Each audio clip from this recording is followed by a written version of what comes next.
Hi, hello. Welcome to October and the official, I guess, start of spooky season. To kick us off on this end, let's chat about today's book, which is The Death of Jane Lawrence by Caitlin Starling. And I would argue probably one of the more anticipated, at least for me, spooky books of the fall. This is a gothic, or at least that's how it was pitched. And it follows a woman, Jane, and the name Jane in gothics, carries some weight. And she is entering into a new marriage, but this isn't your typical marriage. Jane has been orphaned by the war of this world because it's not quite our world, and I'll talk a little bit about that. And so her guardians are looking to move, and her financial situation would become a burden on them if she went with them, and she doesn't want to burden them. So she's looking to enter a marriage, but she's looking for a partnership that isn't a traditional marriage, so to speak. She is great with numbers and she wants to be useful and be able to work. So she approaches the surgeon of the town and basically says, hey, this would be mutually beneficial for both of us, and I'm not expecting anything traditional. And indeed, one of the conditions of the marriage is that overnight, at night, she stays in town at the surgery and he is going to be going home to his family home in the country on the outskirts of this town, and she is never to go there. But they get married. She starts working with him during the day.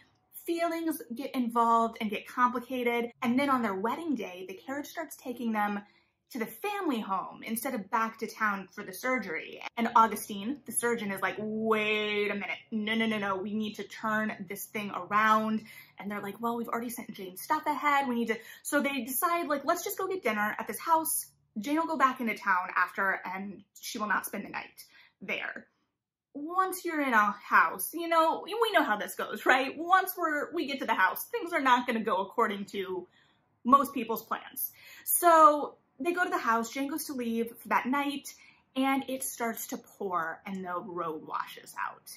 And then she's stuck in this house, and that is where things really take off. So I don't really want to spoil too much within the world of the house necessarily. And I think that that's what I'm going to be kind of dancing around in terms of talking about this book, because the imagery in that house is so good, so visceral. It's just kind of insidious, like sneaky, but like it's that really good gothic imagery. And I am a sucker for some good gothic imagery. Now, when I talk about the world being not quite our world, I think that's important because I think I went in, I was expecting this to be English and Victorian. And that is probably a lot of my own baggage and bias coming to the party, and a little bit of the cover. The cover in itself sets the tone so well for what to expect from this book. It's disconcerting. It puts me on edge as a viewer/reader. I think it just nails the assignment overall. And as someone who isn't like obsessed with Halloween in terms of like decorating and doing the whole thing, even though I like kind of that spooky, like I like the atmospheric reading side of things, I don't know that I'd want to stare at this cover longer than I had to. But yeah, so the world itself, I definitely got some of those Victorian vibes, especially in relation to the surgery and how we talked about the body and opening the body. But then there was also this talk of this war that had happened, and that is what orphans Jane. And there seems to be talk like bombing and gas. And so I also got like World War I don't know if it was more like World War II type vibes. I guess my brain was going World War I because it was the oldest. So it was this kind of amalgamation. And I feel like the author put us in this fantasy world that the lines weren't drawn super starkly of this world. We existed very much smaller in this town. The world around us was painted enough to understand these characters' backstories, but it wasn't really extensively drawn. And so I think that it existed to the extent that it was being used to explore some of the themes of this book, because it wasn't really existing within the spooky realm, but the themes kind of heightened the existence of the spooky realm. And maybe that will make sense in a second, maybe it won't. And if it doesn't, I'm sorry. So this book kind of explores the juxtaposition of science and magic And I think we get that, you know, kind of in that Victorian feel of the operating theater, this idea that what we know about the body is somewhat mystical in and of itself. And the operations from the start in this book, something is off, something is wrong. And the way that the body is described is set to put you on edge. I don't know the right exact word for it. If you've read Edward Carey's Little, it feels similar to that. It makes everything as kind of heightened as possible in terms of the kind of viscera of it, but it's never clinical. So it feels like we're living in that space to really set the unease and to emphasize what may be unknown. But it also is making the point throughout the novel that in a way, the surgeon, Augustine, and this idea of knowledge is setting itself up to control and be a controlling force in the world, the universe, what have you, in a similar way to practicing magic would. There is a certain level of uncertainty in both, or searching for answers, and it kind of juxtaposes those. It also does this with Jane because she is very logically minded and she is big into numbers and she really likes math. So one of the things she's studying throughout the book is this paper on the concept of zero, and it really goes into the idea of the concept of zero in relation to this magic and science dichotomy as well. And I think this works really well within the form of the Gothic, especially in this book and the way this book is operating, because it sets us on the precipice of madness and magic. And the Gothic in and of itself is already kind of interested in exploring this idea of madness versus reality, or madness versus magic, and how we kind of spin what is real versus what may not actually be there. And there's a lot of danger both in the thing, whatever the thing may be without trying to spoil anything, and also whether that is actually real. And that tension and the ability to sustain that tension is where a lot of the danger comes from, because it is hard to sustain that tension, especially within the realm of the spooky and the unnatural, because you kind of have to do the balance of sustaining the tension, making the danger feel present and immediate, while also giving the reader little lulls, right? You can't be hyped up all the way the whole time. I will say that around like the 50 to 70-ish% of the bookmark, like that middle chunk, there could be a little bit of a slowdown, especially because around that time there is a plot point that introduces the concept of something on a timeline, a specific timeline. And so then as a reader, we are bound to following that timeline, or that timeline is introduced in a way where it feels like we will be following it. And so it feels like we have this period of time we're going to be going through, and we're not really sure exactly what is going to be happening there. But our character in that moment, because don't want to spoil anything, is facing different things every night and day to a certain extent. And it can feel like it's pulling us a little bit out of the immediacy after the first night or so, but it gets us back there at the end, I think. And I think the payoff of the climax is really satisfying. Without spoiling anything, I will say that one of the turns of the climax was something, as I was reading, I was like, wouldn't it be interesting if? And I did see a payoff to that a little bit, or more than a little bit, but it didn't rob that payoff of anything to have thought about it or played with the idea of it, because I think it was saying something really interesting. I do think that it also became a little convoluted, and then it was about kind of trying to untangle the threads of the narrative and see if it wove back together in a way that made sense for that turn to have been taken. And that kind of climax, that kind of point, I think is often the sticking point of these kind of narratives. I think that that is kind of the trick of these, and I think that it really did delicately work it. I think that it got us as cleanly through that climax to the resolution as it could, and I think it was doing really, really interesting things with that as well. And once we got there, it was kind of this push to the end, like what is going to happen? Especially because the title of the book is kind of hovering over the narrative the whole time. And I'm not going to tell you anything about that other than it's impossible to look at that title and not think about it while reading and not wonder like what it's saying about the narrative itself. There's a lot to unpack there. And I think that the tone of this really worked. Like I said, that juxtaposition of like science and magic. The voice of this makes everything uncomfortable.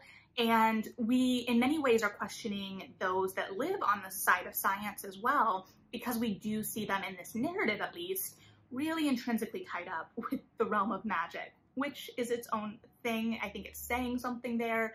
This idea of the world being bigger than we know on both sides, and how we go about finding answers, and what we as individuals are responsible for or not, the fallout of actions or choices and how those can linger and what that may look like in different ways. And I will say too that I was really compelled by the relationship between Augustine and Jane. They start out, you know, in a business relationship, and the attraction becomes evident in really subtle ways, and I loved how that was done. And then it becomes evident very quickly that Augustine has lied to Jane. And then it becomes a more complicated thing. There is still an attraction there. There is still a fight for that relationship, but it takes on a different tone. And then we're looking at both Jane and Augustine as really flawed, full humans, and also still being able to fight for someone when you can recognize the flaws. And Jane also starts to kind of look at the flaws within herself, because I think when you are going into that realm of that really heightened state and you are pulling in the magic and madness. The other thing that gave me a little bit Victorian, and I know this existed further into, we do introduce the element of some cocaine and an attempt to keep you alert and with things. And then that offers another element of, as a reader, right? We're like, can I trust what my protagonist is seeing? And this is third person. So we're not necessarily in Jane's head, but we are close enough to her narratively within the way the prose works and the voice is working that we feel like we are kind of glued on her. And I can't trust as a reader what is true or false from the narrative itself. And much of the novel feels really contained. We get very few characters. We get like a house party, some like other doctors that appear at one point, and that kind of expands the world for us as much as we get. And the biggest scene we get is them leaving on their marriage or in their marriage carriage. And there's like a parade that happens that they were anticipating.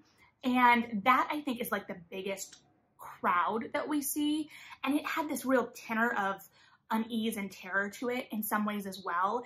It kind of made me think like from the rom-com side of like that scene in Crazy Rich Asians where everything turns at the wedding, or from A World that kind of explores the underbelly of things. If you've seen the movie Perfume, like some of those crowd scenes, well, not the end, but maybe like that tenor of this joyous moment and something is really wrong with it. And we have the house itself, of course.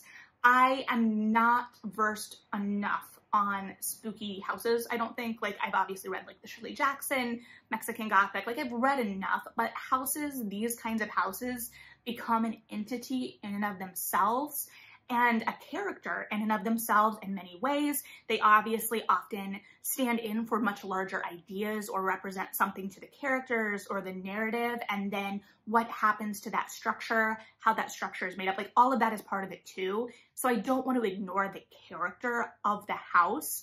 I think it is really interesting, but I also don't know if I have the architectural brain, like that I can really envision all of it in the same way that a lot of readers probably can. So I get more the feeling of it as much as anything. And obviously, you know, I get a sense of the layout from the narrative. I think that that's all drawn really well. I think the author has a very specific idea of this house. I always get that as a reader, that intent. So especially for people who have a larger working knowledge of the haunted house, I would be really interested to hear your thoughts on the house itself. This book, as a reader, I was thinking of lots of other things that kind of felt in similar veins or intertextual to me. So I already mentioned Little by Edward Carey, that kind of feels like it described the body and the physicalness of everything and how kind of gross, for lack of a better word, that was framed. and not the best word, but the word I have, C.L. Polk, in terms of the fantasy world that is created. It felt kind of reminiscent of those worlds that feel just close enough to like a historical period that we are aware of in our fiction, but just far enough away that it's able to kind of look, because I think especially with the setting, we talked about the magic versus science, and I think that in terms of the setting as well, we're exploring that kind of tension point at periods of major modernity or major shifts. And I think both eras that it seems to be pulling from exist in that space in different and engaging ways that the narrative is kind of pulling on for both.